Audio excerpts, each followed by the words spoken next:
See the difference here where I've already flipped over the cast iron chicken that's already browning, but the chicken strips on the Teflon, it's not cooking as fast. If you look at the heat, you can kind of see how I'm running the temperatures here. But anyway, let's see how this goes. I'm going to flip some of these aside. I burnt my hand here a minute ago. Yeah, these aren't as brown. We'll get back to that in a minute. Yeah, it's not quite ready. I don't know if I like this Teflon pan. But my trusty old cast iron, now that's a different story. It can brown and make the best crust. It doesn't take a whole lot to do. But anyway, you can see it's browning really fast, but then I'll turn down the heat here after the crust gets to a certain way I want it to look. And then I'll time it out. You can always tell if chicken is cooked all the way through by taking a toothpick.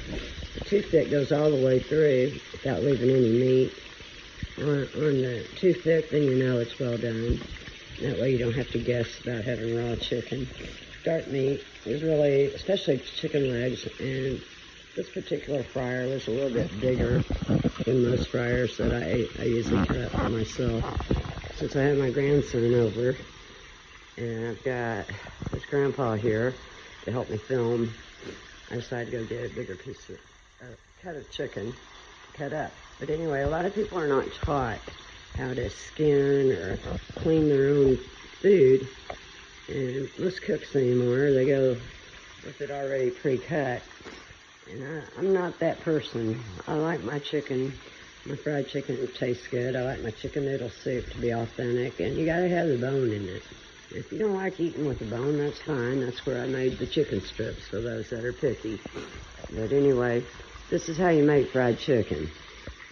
I'll get back to you in just a second. I'm hearing it sizzle a little more, which is great. Probably should have had the pan a little bit more warmed up when I started.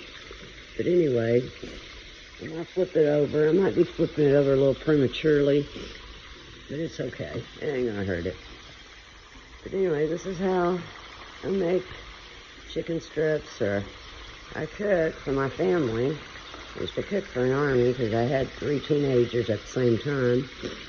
They had their friends over all the time, and I cooked for the college baseball team for several years. I'm always cooking. Sometimes I don't want to cook. In fact, one time my children, they started complaining because they got picky on me. They're used to home-cooked meals. Ever since they were born, I always made home-cooked meals, especially if I was home, no matter if I was working or not.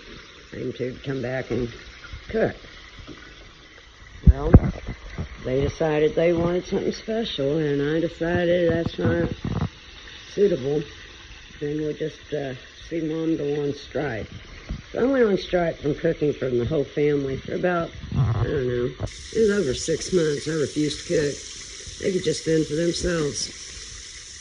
And I finally decided that I would take pity on my family and start cooking again. I've never to this day heard them complain about not liking something that Mama cooked. This is Mama Joe's kitchen. If you don't like it, you don't have to eat it. I'm not making anything special or making anything extra. But anyway, as you can tell, this chicken is frying up just nicely. That's how you make Southern fried chicken.